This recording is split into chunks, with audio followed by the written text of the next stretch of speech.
നമസ്തേ, ഞാൻ നന്ദലാൽ പി ശ്യാംസുന്ദർ, നിലമ്പൂർ വിദ്യാഭാരതി സ്കൂളിലെ പൂർവ്വ വിദ്യാർത്ഥിയാണ്. പ്രിയമുള്ളവരെ നമസ്കാരം. ഞാൻ രാധാകൃഷ്ണൻ നമ്പൂതിരിപ്പാടാണ്. ഞാൻ ഈ കൊച്ചു വീഡിയോയിൽ നിന്ന് വരാൻ കാരണം, നമ്മുടെ സ്കൂൾ തുറക്കുകയാണല്ലോ. എല്ലാ വിദ്യാർത്ഥികളെയും ചാക്കിട്ട് പിടിക്കാൻ സ്കൂൾ അധികൃതരും മറ്റ് ഭാരവാഹികളും ഒക്കെ പരക്കം പായുന്ന സമയമാണിപ്പോൾ. പ്രിയപ്പെട്ടവരെ, നമ്മുടെ നിലമ്പൂര് വിദ്യാഭാരതി സ്കൂൾ അല്ലെങ്കിൽ നമ്മുടെയൊക്കെ പരിസരത്തുള്ള വിദ്യാഭാരതി സ്കൂൾ, എല്ലാ സ്കൂളുകളിലേക്കും നമ്മൾ ഹിന്ദു കുട്ടികൾ, ഞാൻ പറയാതെ വയ്യ, കാരണം മതപരമായ രീതിയിലുള്ള ഒരു ചെറിയൊരു ബാലപാഠങ്ങൾ, ഭക്തിയുടെ ബാലപാഠങ്ങളൊക്കെ പഠിപ്പിച്ചു കൊടുക്കുന്ന ഒരു സ്കൂളാണ് വിദ്യാഭാരതി അല്ലെങ്കിൽ വിദ്യാനികേതൻ എന്ന് പറയുന്നത്.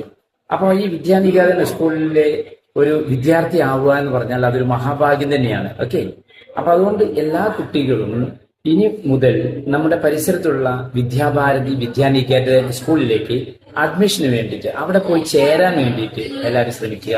രക്ഷിതാക്കളാണ് അത് ചേർക്കേണ്ടത്. കാരണം നമ്മുടെ സമീപത്തുള്ള നമുക്ക് ചുറ്റുമുള്ള കുട്ടികളൊക്കെ എല്ലാ വിദ്യാലയങ്ങളിലും പോകുന്നുണ്ടെങ്കിൽ, ഗവൺമെന്റ് സ്കൂളാവട്ടെ അല്ലെങ്കിൽ ഇംഗ്ലീഷ് മീഡിയം സ്കൂളാവട്ടെ, ഇതൊക്കെ തന്നെ അത് ഹിന്ദു കുട്ടികളെ സംബന്ധിച്ചിടത്തോളം അതൊരു നഷ്ടമാണ്, തീരാ നഷ്ടം. കാരണം ഈ മറ്റേ ഇതര മതസ്ഥരായ കുട്ടികളൊക്കെ മതം പഠിച്ചിട്ടാണ് അവര് ഈ സ്കൂളിലേക്ക് വരുന്നത്. അല്ലെങ്കിൽ ഈ സ്കൂൾ വിട്ടു കഴിഞ്ഞാൽ അവർ വീണ്ടും മതം പഠിക്കും, സൺഡേ ക്ലാസ് ആയിട്ടും അതുപോലെ തന്നെ മദ്രസകളിലൊക്കെ പോയിട്ട്. എന്നാൽ ഹിന്ദുക്കളെ സംബന്ധിച്ചിടത്തോളം ഒരു ഭക്തിയുടെ ബാലപാഠങ്ങളൊന്നും എവിടെയും കിട്ടാനില്ലാത്തതുകൊണ്ട് വിദ്യാഭാരതി സ്കൂൾ പോലുള്ള കലാലയങ്ങളിലാണ് നമ്മൾക്ക് പ്രാഥമികമായ വിദ്യാഭ്യാസം കിട്ടുക. നല്ല ഇംഗ്ലീഷ് വിദ്യാഭ്യാസം ആവട്ടെ, സംസ്കൃതമാവട്ടെ, എല്ലാ വിഷയത്തെക്കുറിച്ചും അഗ്രഗണിതരാണ് അവിടുത്തെ അധ്യാപകരൊക്കെ.